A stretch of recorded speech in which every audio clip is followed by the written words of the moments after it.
au cas où. Accueillez-vous les uns les autres. Et donc c'est ce que nous voulons faire. Et donc après ce culte, ne vous sauvez pas trop vite, mais accueillez-vous les uns les autres. Alors on s'accueille après le culte, mais c'est pas grave. Je vais laisser la place à Victoria, qui va nous conduire dans le message de la parole de Dieu.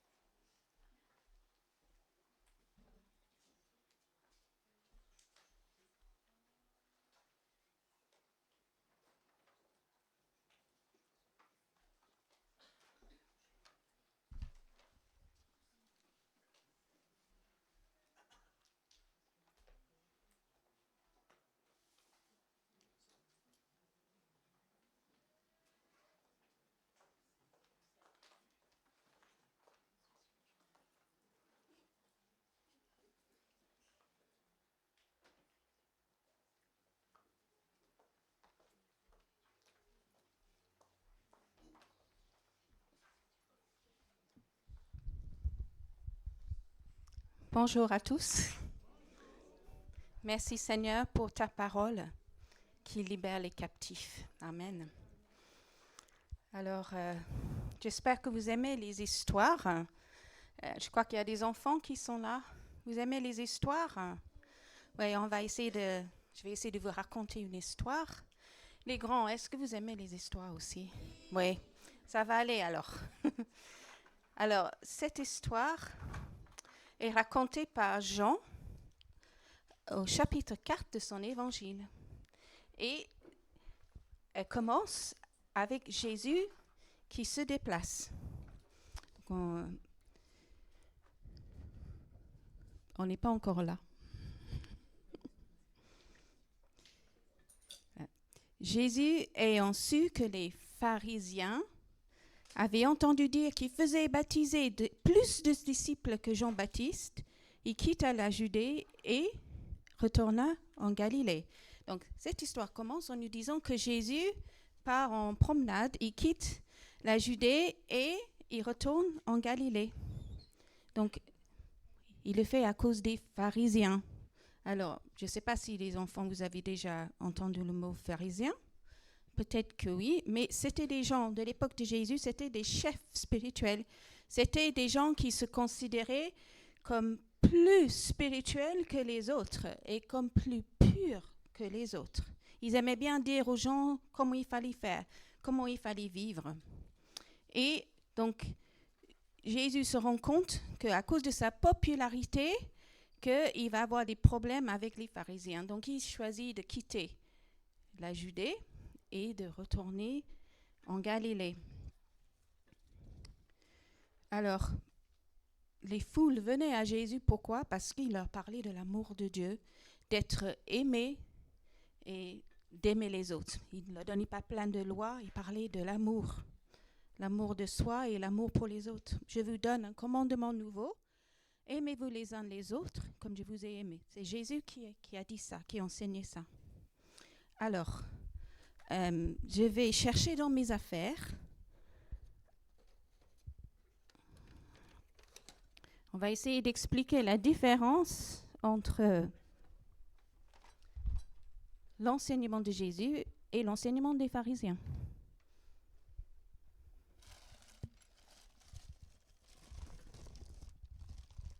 Mais je vais avoir besoin d'aide. Est-ce que je peux avoir un volontaire? Quelqu'un qui a soif. Il fait un peu chaud. Donc, s'il y a quelqu'un qui a soif, qui voudrait boire un verre d'eau, venez devant.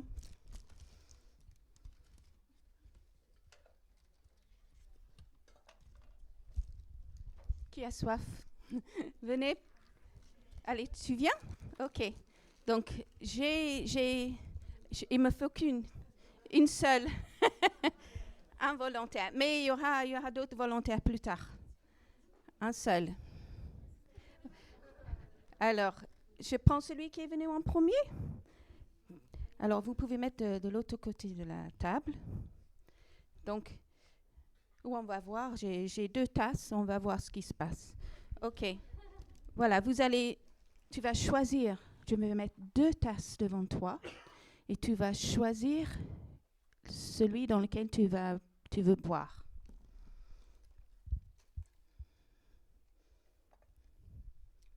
Voilà la première tasse.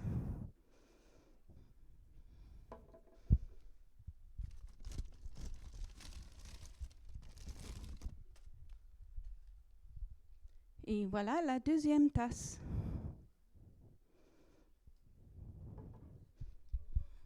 Dans lequel tu veux boire.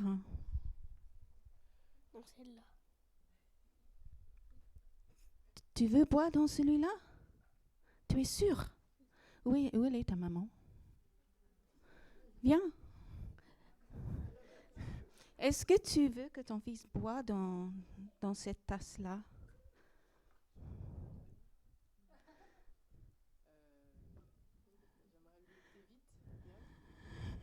Pourquoi?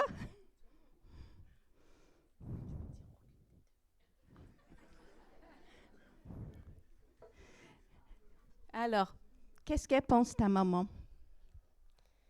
Bah, elle préfère que je dise aucune des deux, mais je savais pas qu'il y avait droit. C'est très important parce que si quelqu'un te propose quelque chose qui n'est pas bien, tu as le droit de dire non, même si c'est une grande personne. Donc là, on voit une tasse qui est sale de l'extérieur et de l'intérieur. Et là, on voit une très belle tasse de l'extérieur, mais c'est sale à l'intérieur. Pardon? J'avais vu que c'était sale aussi à l'intérieur. Oui. Tu l'as vu, mais tu allais prendre le moins pire. Mais le problème, c'est que les deux, c'est pas terrible. Donc, tu vas te rappeler que si quelqu'un te propose quelque chose qui n'est pas bien, tu dis non. D'accord? Merci, on va les applaudir.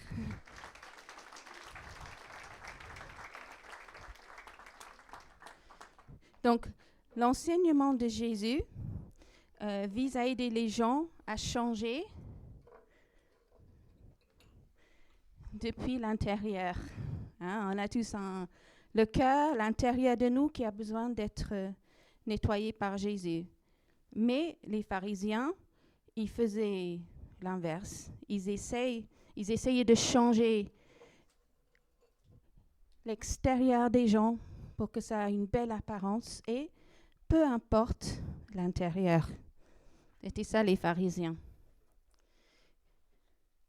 Et Jésus, il faisait des reproches à ces pharisiens. On tout ça pas ici dans Jean, mais dans Matthieu. Jésus dit, vous purifiez le dehors de la coupe et du plat, alors qu'au-dedans, ils sont pleins de rapacité et d'excès. Ça veut dire, au-dedans, dans leur cœur, ils sont pleins de violence et de mauvais désirs. Pharisiens aveugles, purifie d'abord l'intérieur de la coupe afin que l'extérieur aussi devienne pur.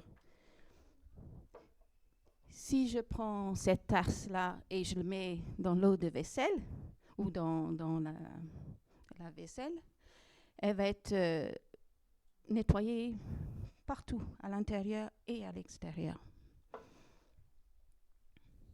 Donc, les pharisiens, ils étaient très attachés à leur apparence, à ce qu'ils faisaient voir aux autres. Et ils traitaient les gens durement parce qu'ils se croyaient au-dessus des autres. Jésus, lui, parlait au cœur. Alors, c'est pour ça qu'il décide à un moment donné de quitter la Judée et d'aller retourner en Galilée. Il veut éviter un conflit à ce moment-là avec les pharisiens. Or, le verset 4, il fallait qu'il passe par la Samarie. Le récit ne dit pas Jésus a décidé de passer par la Samarie pour faire un raccourci, parce que c'était plus court, ou Jésus a eu envie de passer par les collines de la Samarie pour voir les fleurs, parce qu'il y avait des collines là-bas. Non, le texte dit il fallait qu'il passe par la Samarie. Et ça se prend, parce que justement, les Juifs ne passaient pas par la Samarie. Parce que si les pharisiens se sentaient mieux que tout le monde, En général, les Juifs, tous se sentaient mieux que les Samaritains, hein, et ils ne voulaient pas passer en Samarie.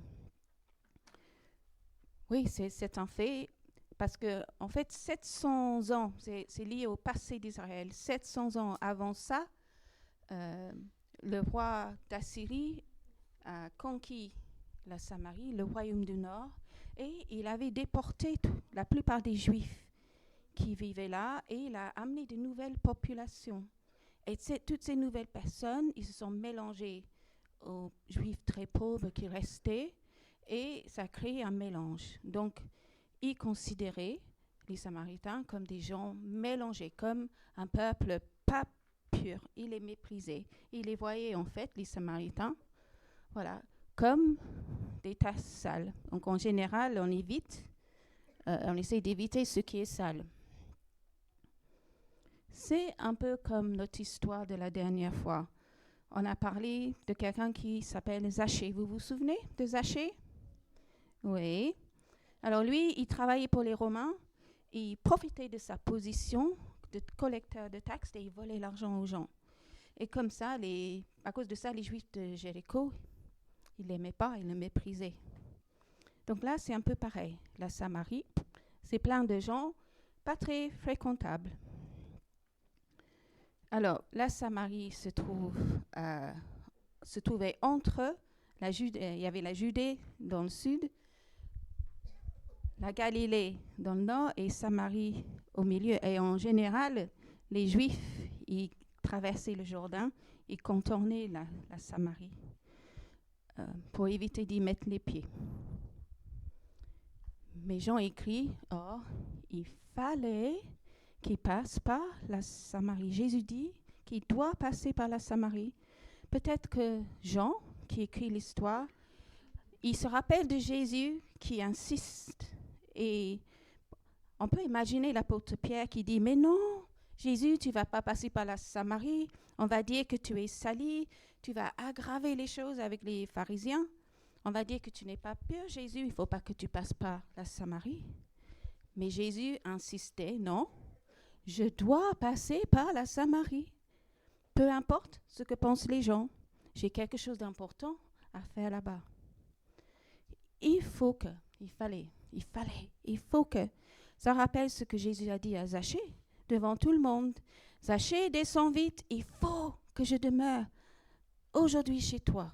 Vous vous souvenez de ça? Jésus a été critiqué parce qu'il est allé manger chez un pêcheur. Mais ce repas partagé, ce moment intime, a transformé le cœur de Zachée. Il a décidé, Zachée, de nettoyer l'intérieur de sa coupe et de devenir un homme généreux. Il faut que. Ça rappelle aussi ce que Jésus a dit à Nicodème. Est-ce que les enfants, vous avez entendu parler de Nicodème? Peut-être, je ne sais pas. Non, pas encore. Vous aurez l'occasion, les enfants, un jour, de voir Nicodème, mais c'est dans le chapitre juste avant. Nicodème, lui, c'est un homme très important. C'est un leader, c'est un pharisien, justement, quelqu'un qui se trouve très pur, plus spirituel que les autres. Mais Jésus lui dit, il faut que vous naissiez de nouveau. Jésus lui dit, malgré ta belle apparence, tu dois tout recommencer. Tu dois naître spirituellement et avoir une vraie relation avec Dieu dans ton cœur, à l'intérieur de toi. Donc, si Nicodème, les grands le savent, est venu discuter avec Jésus en secret et de nuit, ça souligne vraiment ce temps d'hostilité entre les pharisiens et Jésus, parce que Nicodème, il avait peur, en fait, d'aller vers Jésus. Donc Jésus quitta la Judée, il retourna en Galilée. Or, il fallait qu'il passe par la Samarie. Quelle mission? Point d'interrogation. Quelle mission importante l'attend en Samarie? Va-t-il rencontrer un homme haut placé dans l'administration comme Zachée, ou est-ce qu'il va rencontrer un dirigeant avec une très belle réputation comme Nicodème? On va découvrir ça un peu plus tard, mais on continue la lecture. Jésus arrive donc dans une ville de Samarie nommée Sychar, écoutez bien, près du champ que Jacob avait donné à Joseph, son fils. Là se trouvait la source de Jacob. Jésus, fatigué du voyage, s'était assis tel quel au bord de la source. C'était environ la 6e heure, c'est-à-dire midi. Est-ce que vous voyez comment Jean décrit la scène? Il prend le temps de le décrire. Il est midi, c'est l'heure la plus chaude de la journée, et les habitants du pays, en général, quand il fait très chaud, ils font la sieste. Et Jésus est tellement fatigué après ces heures de marche, 65 kilomètres pour traverser la Samarie. Il a fait peut-être un tiers de la route jusque-là. Et donc Jésus, en fait, il s'écroule au bord de cette source. Il a faim, il a soif. Les disciples vont au village pour chercher à manger. Et lui, il est complètement épuisé. Il est seul dans un lieu désert. Il n'y a personne là. Il n'y a rien qui nous dit pourquoi Jésus devait passer par là. Il n'y a pas de Zachée, il n'y a pas de Nicodème. Mais on peut quand même dire qu'il a choisi l'endroit idéal. Parce que si on a très soif, il vaut mieux s'asseoir au bord d'une source, d'un puits. Voilà. Mon puits d'eau de source. Ah oui, il a trouvé un bel endroit pour s'asseoir. Il y a juste un petit problème, c'est que il faut un récipient, il faut un seau. Et Jésus, il n'en a pas. Et en plus, il faut de l'énergie pour puiser. Qui a déjà puisé dans une puits de manière traditionnelle? Ouais. Est-ce que c'est fatigant? Ouais. Le seau devient lourd. Oui? Moi, j'ai jamais eu à faire. Nous, on avait... Hein? On ouvre le robinet. Nous, on a un puits chez nous, dans notre jardin. Je n'ai pas pu l'amener dans mon sac, mais on a un puits et on nous avait conseillé une pompe à mettre dans le puits. Mais la pompe, elle avait trop de puissance et donc il fallait qu'on mette deux trucs de jardinage pour arroser le jardin. Oui, mais ça bouge comme ça et les enfants sautent dedans. Des arroseurs comme ça. Non, vous voyez ce que... Non. C'est super pour les enfants. Hein? Vous mettez ça en route, ça fait comme ça, il y a l'eau par là, l'eau par-ci. Les enfants se mettent en maillot de bain et ils sautent dans l'eau. Donc nous, il fallait avoir 2, comme ça, arroseurs, plus arroser avec le tuyau, tellement la pompe était trop forte. Ce n'était pas le cas de Jésus. Il n'avait rien pour puiser. Alors, en général, quand on part à la marche, on peut emmener des gourdes d'eau, on peut s'équiper. Jésus, apparemment, avec ses disciples, j'imagine qu'ils avaient emmené de l'eau avec eux, mais qu'ils avaient déjà... Qui a déjà emmener une gourde d'eau en marche? C'est recommandé, hein, si tu marches, il fait très chaud, c'est recommandé d'amener une gourde d'eau avec soi. Ça rafraîchit. Mais Jésus, sa gourde était vide. Mais il y a plus. Si vous avez bien entendu, ce n'était pas n'importe quelle source. Vous voyez comme Jean fait en racontant son histoire. Il passe par ce pays mal vu, la Samarie. Mais Jean montre qu'il y a un lien entre ce lieu où Jésus s'est arrêté et l'histoire d'Israël. Parce qu'ils sont juste à côté de Sychar, tout près du champ que Jacob avait donné à Joseph. Qui est Jacob? Qui est Jacob? C'est un des plus grands patriarches d'Israël. Et quand Dieu se révèle à Moïse devant le buisson Adam, il dit « Je suis le Dieu de vos pères, le Dieu d'Abraham, d'Isaac et de Jacob. » Et cette source, c'est la source de Jacob. En tout ça, dans Genèse 33. Et près de cette source, il y dit pour 100 késitas, Jacob acheta au fils d'Amor, père de Sichem, la parcelle de terre où il avait dressé sa tente. Il y plaça un autel qu'il appela El, Dieu d'Israël. Donc, Jean veut dire que voilà, ils sont en Samarie, mais c'est pas n'importe qui, c'est pas n'importe où. C'est une source, c'est un lieu d'héritage. C'est un lieu où on rencontre Dieu. J'ai mis un slide. Voilà. C'est pas n'importe quelle source. C'est un lieu où on reconnaît Dieu, où on rencontre Dieu, même si c'est en Samarie. Donc Jean, il veut montrer que son histoire, ça parle aussi du pays promis. Ça parle de tout ce territoire de Samarie. Ça parle des gens qui habitent là. Alors, peut-être que Jean veut changer le regard des Juifs sur la Samarie et sur les Samaritains. Alors, quel homme important Jésus va-t-il rencontrer à cette source de Jacob? Verset 7 nous dit, et c'est encore une surprise, parce que cette histoire est pleine de surprises. Une femme de Samarie vient puiser de l'eau. C'était vraiment une surprise pour les gens qui lisaient cette histoire. Jésus a fait tout ce voyage pour rencontrer juste une femme. Parce qu'à l'époque, on disait, mais les femmes, elles sont inférieures. Alors, une femme samaritaine, elle était encore plus inférieure. Ce n'était pas vraiment une personne qu'on aimait inviter à la maison. Ah non, Jésus n'a pas fait tout ce chemin pour elle. Mais si. Et Jésus va lui... Si vous trouvez que j'exagère au niveau de la situation des femmes, voyez dans ce chapitre 4, le verset 27.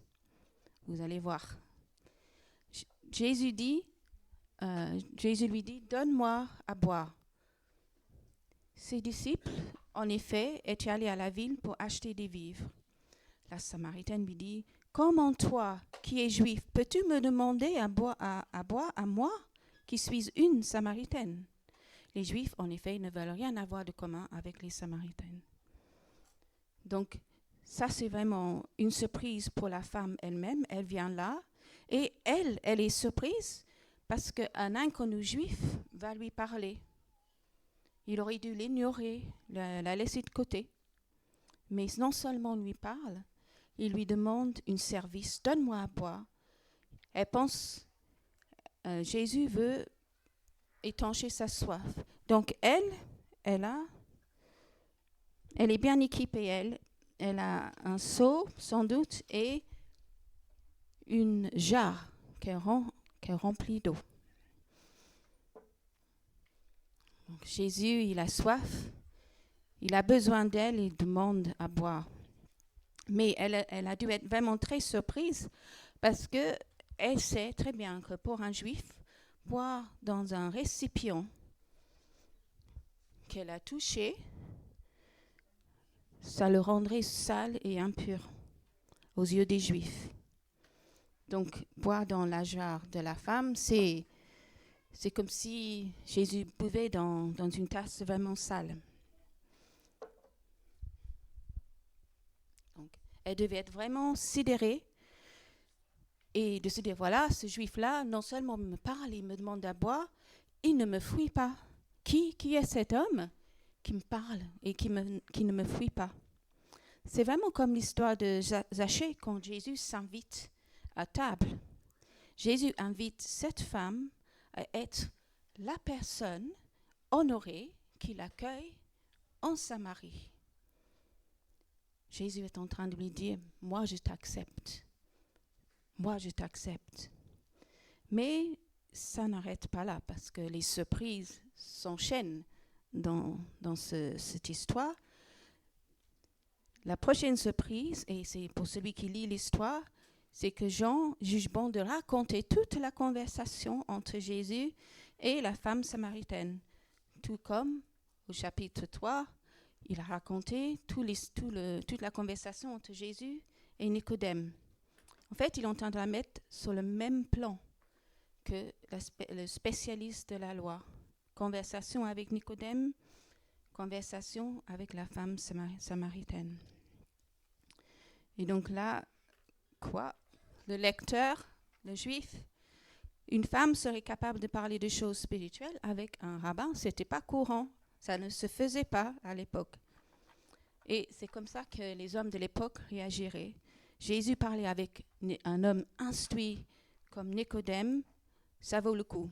Mais discuter avec une femme, c'est perdre son temps. Si vous croyez que j'exagère, vous allez voir le verset 27. Jésus lui répondit, on a un slide, « Si tu connaissais le don de Dieu, et qui est celui qui te dit, donne-moi à boire, c'est toi qui le lui aurais demandé, et il t'aurait donné de l'eau vive. » Quelle surprise! Non seulement Jésus répond à sa question, il lui propose une conversation très stimulante. Il éveille sa curiosité. Il attire son attention sur deux choses. Le cadeau, le don que Dieu veut faire à elle. Non seulement il lui parle, il veut aussi lui donner un cadeau. Tiens, j'ai un cadeau aussi.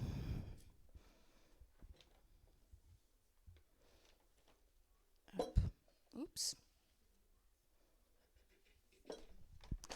Oups. J'ai cassé mon cadeau. C'est bête.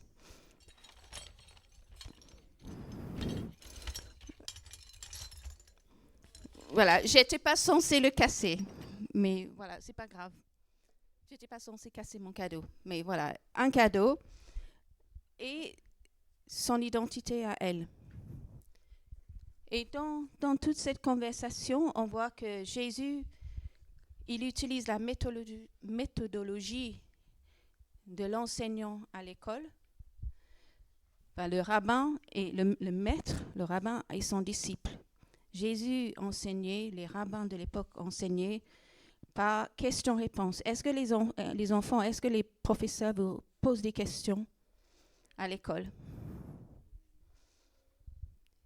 Est-ce que les étudiants, ceux qui sont étudiants, est-ce que vous êtes amenés à parler à l'université? Est-ce que vous osez partager, répondre?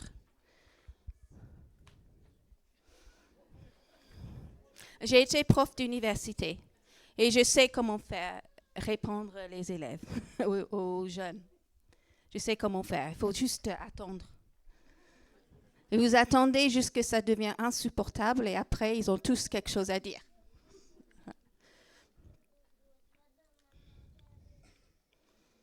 Donc Jésus parle d'un cadeau et il dit, si tu me connaissais, tu m'aurais demandé à moi de l'eau.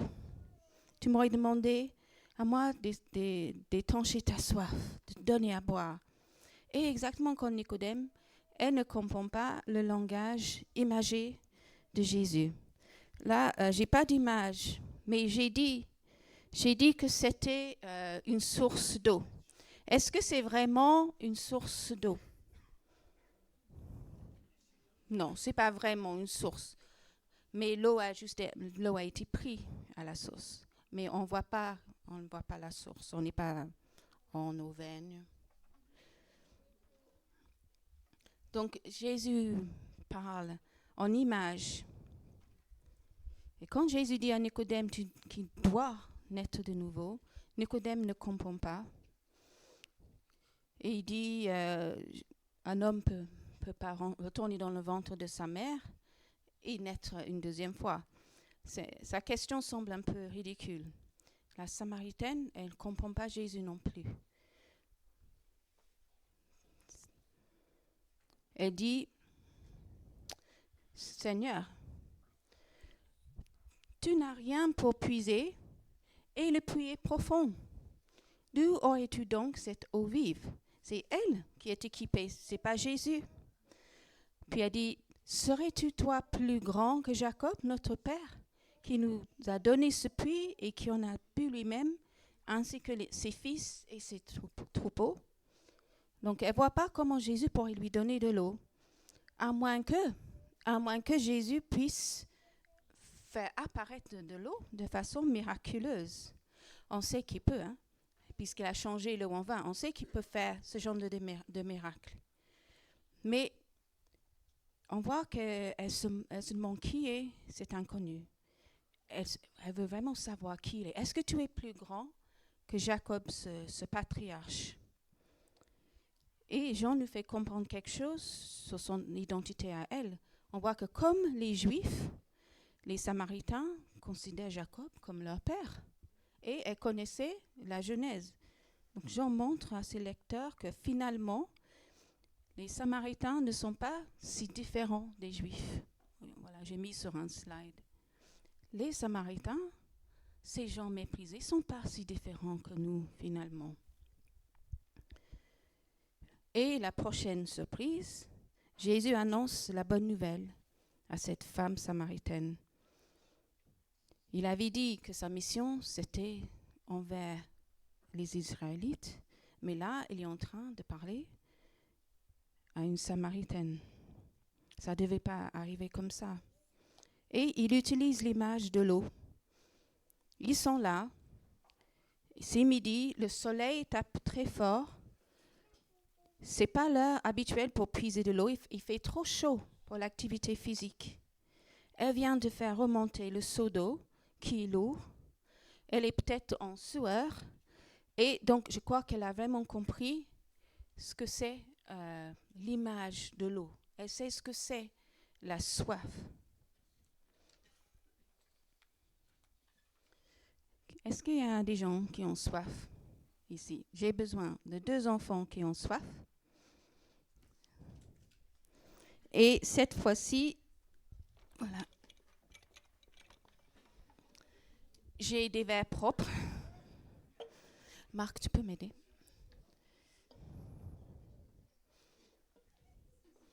Tu peux... Pas là, peut-être au bout, là. Vous allez devant, en fait. Vous allez devant, oui.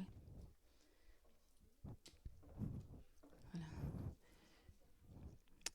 Vous pouvez aller devant. Il y a un verre d'eau. Alors, tu peux remplir, Marc. Alors, vous allez boire en même temps. Et on va voir qui finit le verre au plus vite. Les mamans vont peut-être pas être contents. Vous pouvez les encourager. Allez, vous pouvez boire le plus vite.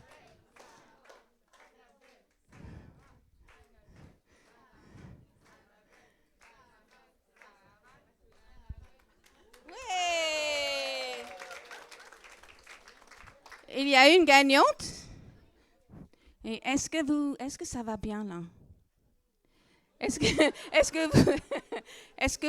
que vous avez encore soif? Non, ça va bien. Vous vous sentez désaltéré. Vous avez besoin d'aller aux toilettes? Peut-être pas tout de suite. Maintenant, je voulais faire la même chose avec 2 grands. 2 grands qui ont soif. 2 grands. Je lance le défi. OK. Donc, on va laisser de côté ces verres-là. Marc, tu peux revenir? On va prendre ces verres-là.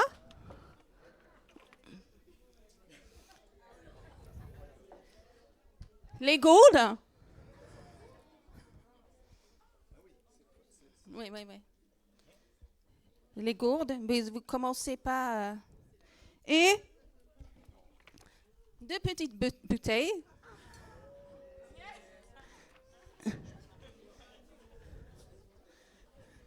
On va voir qui finit de boire. Oui, on va voir qui finit de boire en premier ou bien qui s'arrête en premier. Ne vous rendez pas malade. Donc, la petite bouteille, la gourde et la verre, on va voir qui boit le plus. Allez-y. Ne vous rendez pas malade.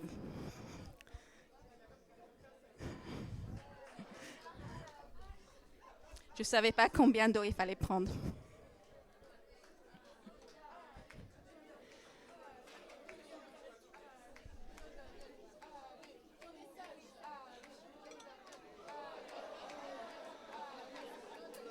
Là, c'est le plus dur parce que c'est pétillant. De mon côté, je vois des grimaces. Ne vous rendez pas malade. Hein. C'est celui qui... On peut aussi juste arrêter de boire.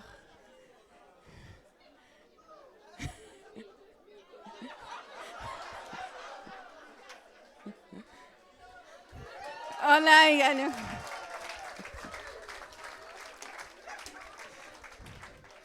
Merci beaucoup. Voilà, je crois que tu avais très soif. Est-ce que vous avez encore soif? Les toilettes sont par là-bas pour tout à l'heure. Voilà. L'eau, c'est nécessaire à la vie. Je ne sais pas ce que Marie-Do va me dire après de faire boire aux gens très vite. Mais voilà. La femme, elle a soif. Elle comprend la soif, le besoin de se désaltérer un jour très chaud. Et Jésus lui dit, quiconque boire, voilà, quiconque boire de cette eau-là, l'eau de ce puits, il aura encore soif. Celui qui boira de l'eau comme moi, je lui donnerai, celui-là n'aura jamais soif.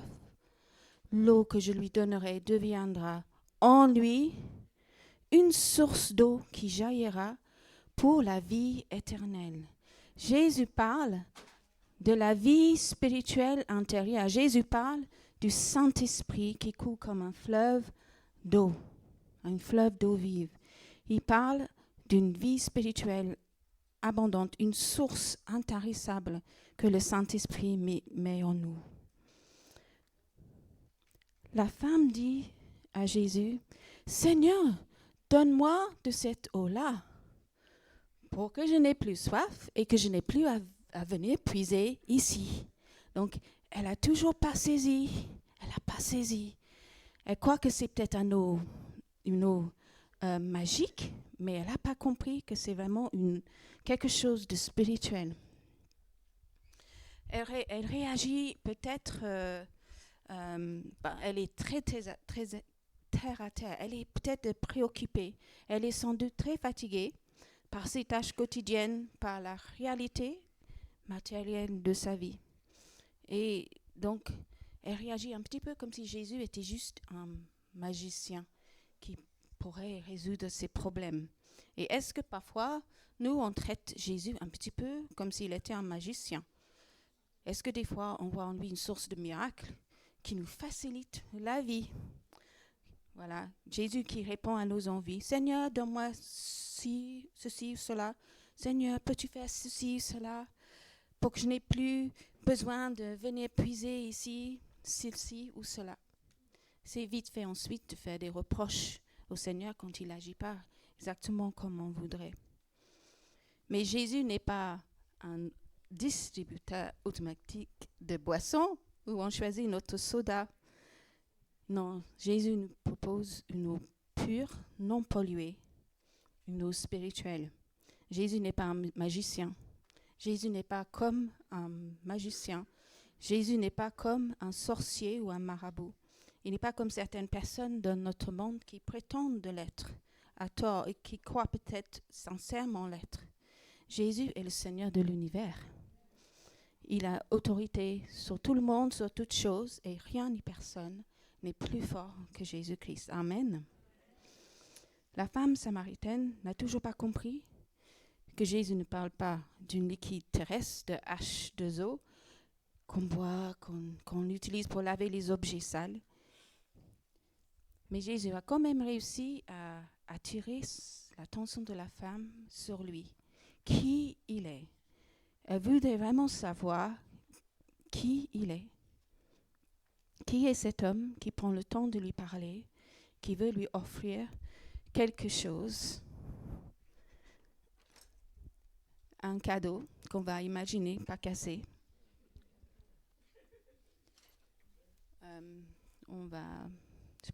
Voilà. Qui est cet homme qui prend le temps de lui parler et qui veut lui offrir quelque chose? Les prochaines paroles de Jésus sont vraiment très touchantes. On voit que Jésus sait tout d'elle. Il connaît ses rêves. Il connaît ses cauchemars. Il connaît toute sa vie et il est capable de comprendre les véritables besoins qu'elle a dans sa vie. Et c'est là, dans ce récit, que se trouve le miracle. Parce qu'il sait tout d'elle. Oui, elle a chaud, elle a soif. Venir chercher de l'eau chaque jour, ça la fatigue.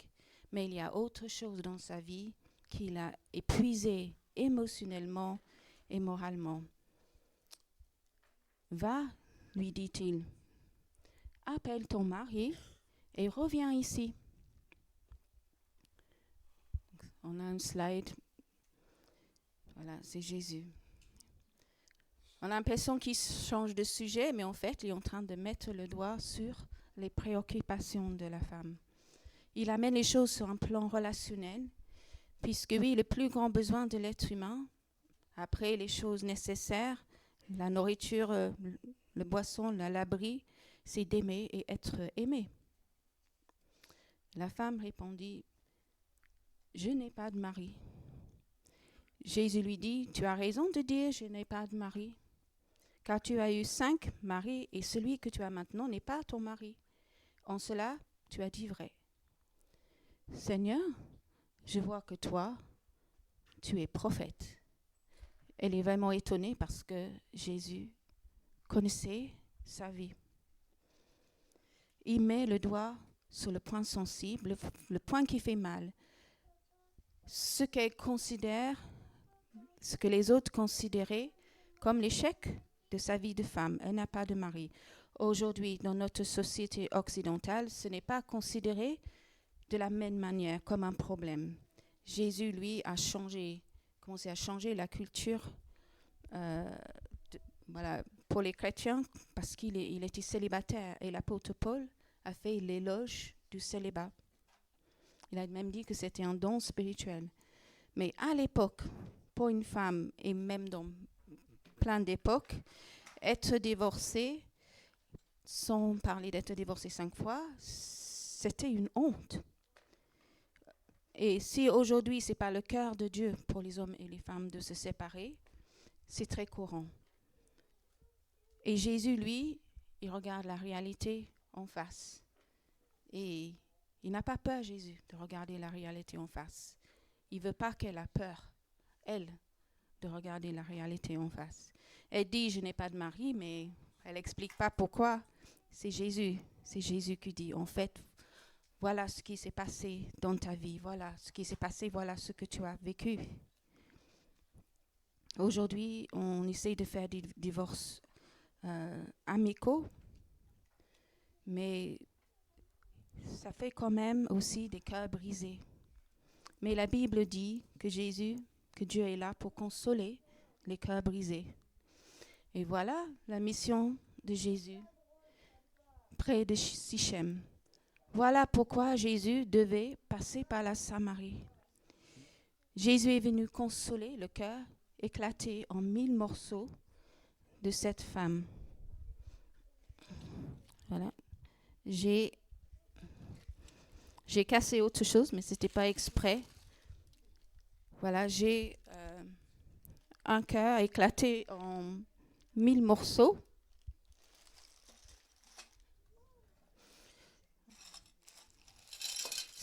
C'est pas une tasse, mais c'est un plat, une assiette vintage que j'ai cassée hier sans faire exprès. Apparemment, en ce moment, je casse des choses. Mais voilà, j'aime bien les assiettes vintage et j'étais en train d'essuyer la vaisselle et il est sorti de mes mains et il s'est cassé. Et voilà, cette femme, elle avait comme une vie cassée. Le Saint-Esprit, c'est le Saint-Esprit qui a révélé sa situation à Jésus. Et cette situation faisait d'elle, à cette époque-là, quelqu'un de méprisable, une pécheresse, quelqu'un à qui tourner le dos. Et c'est probablement pour ça qu'elle est là seule à midi pour puiser de l'eau. C'est une femme qu'on n'aime pas. Les autres femmes du village, ils viennent puiser de l'eau tôt le matin, quand il fait encore frais. Elles ne veulent pas le fréquenter. C'est problématique quand les commentateurs bibliques disent que c'est une femme de mauvaise vie, une mauvaise personne, parce que la Bible ne le dit pas. Lisez bien. Jésus ne le dit pas, il ne lui fait aucun reproche, il met simplement le doigt sur sa situation délicate et difficile. On ne connaît pas toutes les raisons.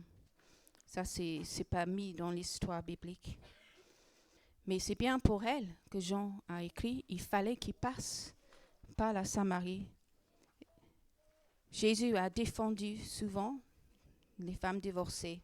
Ça, il faudrait une autre prédication, une autre heure pour parler de ça. Mais voilà, elle a vécu le drame 5 fois. On pourrait dire que c'est un cas extrême. Et qu'est-ce qu'elle avait pour que 5 maris se débarrassent d'elle, sachant que la femme à l'époque n'était pas libre, elle, de demander le divorce. À mon avis, le scénario le plus probable, c'est que c'est une belle femme pleine de mérite, qui trouve facilement un mari, mais qu'elle ne peut pas avoir d'enfant. Et donc, à chaque fois, elle est rejetée, parce que l'honneur pour une femme de l'époque, c'est d'avoir des enfants. Donc, tout le monde le sait, personne ne veut la prendre comme femme, parce qu'elle ne peut pas assurer une descendance. Mais c'est quand même une belle femme, une femme intelligente, donc quelqu'un l'a pris par pitié comme concubine. Je pense que c'est ça le scénario le plus probable. Son avenir est incertain, elle accepte cette précarité pour survivre, mais elle vit dans la honte. Elle a perdu espoir. Donc là, j'avais un autre...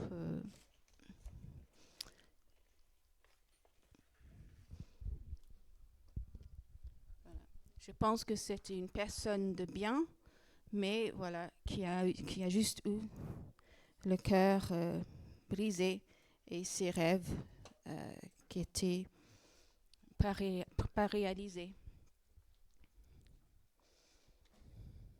Aux yeux de tout le monde, sa vie est comme une coupe sale brisée en morceaux.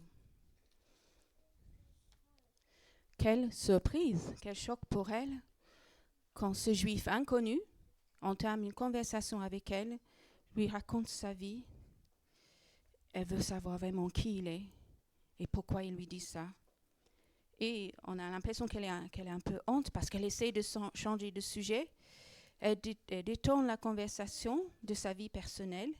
C'est difficile de parler de soi, de ce qu'on a vécu. Et elle va aborder un point de doctrine. Seigneur, lui dit la femme, je vois que tu es prophète. Nos pères ont adoré sur cette montagne. Vous dites que le lieu où il faut adorer Dieu est à Jérusalem. Jésus dit, femme, crois moi, l'heure vient où ce ne sera ni sur cette montagne, ni à Jérusalem que vous adorerez le Père. Vous adorez ce que vous ne connaissez pas. Nous adorons ce que nous connaissons, car le salut vient des Juifs. Donc, il prend le temps de répondre à sa question. il met les points sur les i par rapport à la doctrine, mais il va au-delà. Il dit, mais l'heure vient, c'est maintenant. Ça rappelle Jésus qui disait à Zachée, descends vite, il faut que je demeure aujourd'hui chez toi. L'heure vient, c'est maintenant où les vrais adorateurs adoreront le Père en esprit et en vérité, car tels sont les adorateurs que le Père cherche. Dieu est esprit et il faut que ceux qui l'adorent en esprit et en vérité.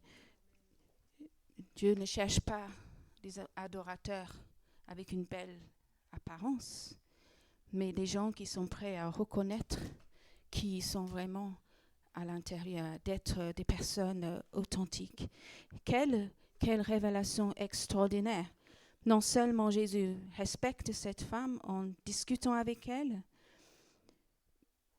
il montre que ce n'est pas l'apparence de la coupe qui compte, mais il est en train de lui révéler qui il est. Il lui explique que l'adoration vient de l'intérieur du cœur. Et quand il lui dit Dieu cherche ces vrais adorateurs-là, il est en train de lui dire je te cherche, Dieu te cherche. C'est pour ça qu'il a fait tout ce voyage, c'est pour ça qu'il est venu en Samarie.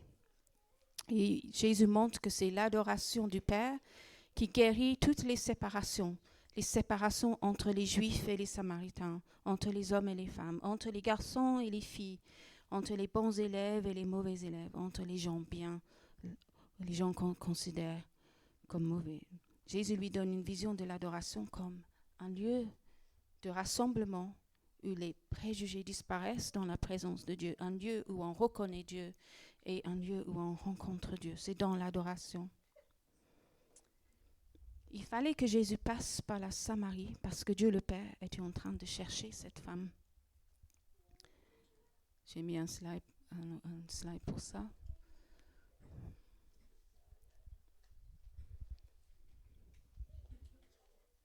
Il est venu pour combler le vide de son cœur. Et on a l'impression dans ses prochaines paroles, soit elle reste un peu sur ses gardes, soit elle est en train de réaliser qui elle est, mais elle dit, je sais que le Messie vient, celui qu'on appelle Christ. Quand il viendra lui, il nous annoncera tout. Elle a une connaissance spirituelle, elle a une certaine foi. Jésus lui dit, c'est moi qui te parle. Et là, c'est le déclic. Et là, c'est encore extraordinaire. Bien avant que les disciples de Jésus comprennent qui il est, il se révèle librement, ouvertement à cette femme qui a si peu de valeur pour les autres. Il fallait que Jésus passe par la Samarie pour lui annoncer la bonne nouvelle, lui donner une nouvelle, une vie qui jaillit à l'intérieur d'elle-même par la présence du Saint-Esprit coulant comme un fleuve d'eau vive dans son cœur. Et cet après-midi, le Père cherche chacun de nous. Dieu sait quelle est la réalité. Est-ce que nous avons une belle apparence? Le Seigneur sait ce qui est à l'intérieur de nos cœurs, à l'intérieur de nos tasses. On ne peut pas le cacher au Seigneur. Mais il nous cherche comme il a cherché cette femme. Il a descendu de son ciel de gloire pour mourir à la croix pour chacun d'entre nous. On peut oser lui confesser nos péchés. On peut oser dire ce qu'on a dans notre cœur.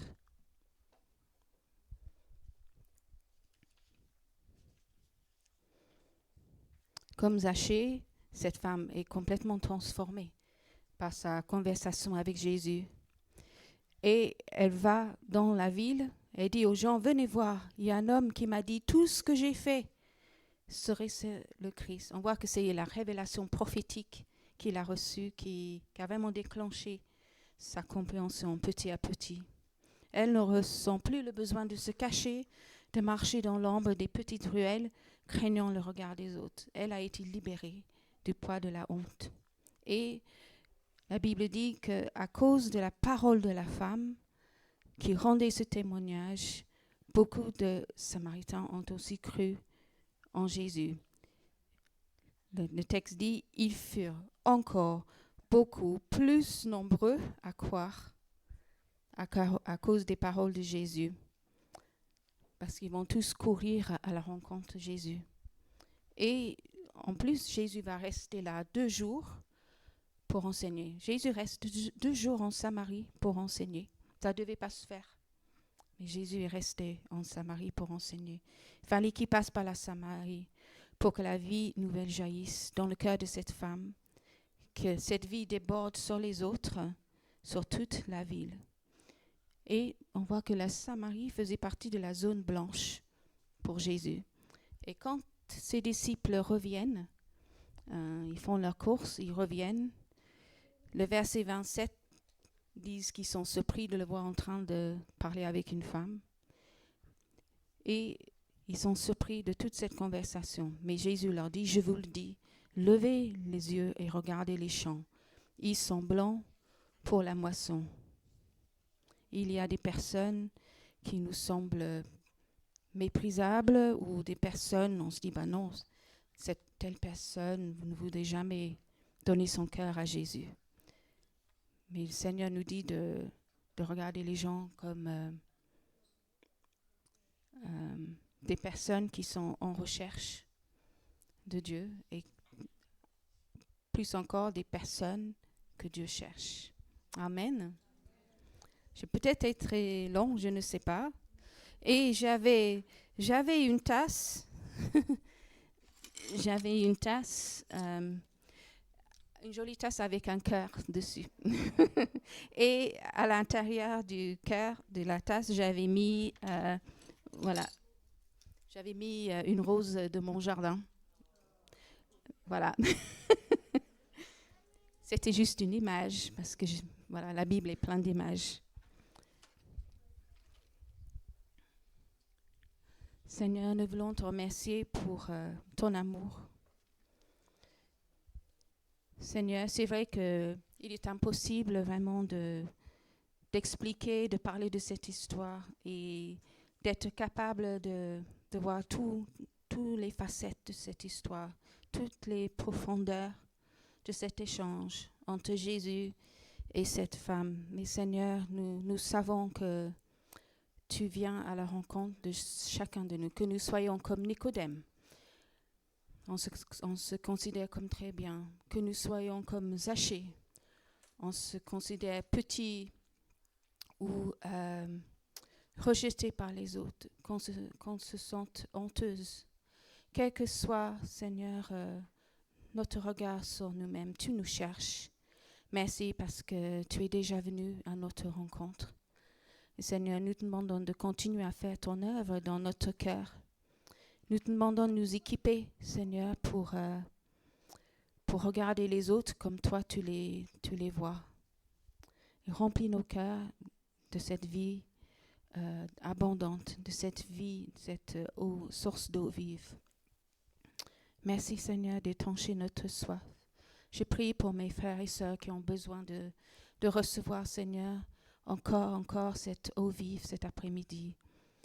Seigneur, toi, tu vois ceux qui sont dans la souffrance, ceux qui vivent des moments difficiles. Toi, tu es là pour les secourir. Viens, Seigneur, nous te demandons de nous rencontrer chacune là où nous en sommes. Merci de parler à notre cœur. Amen.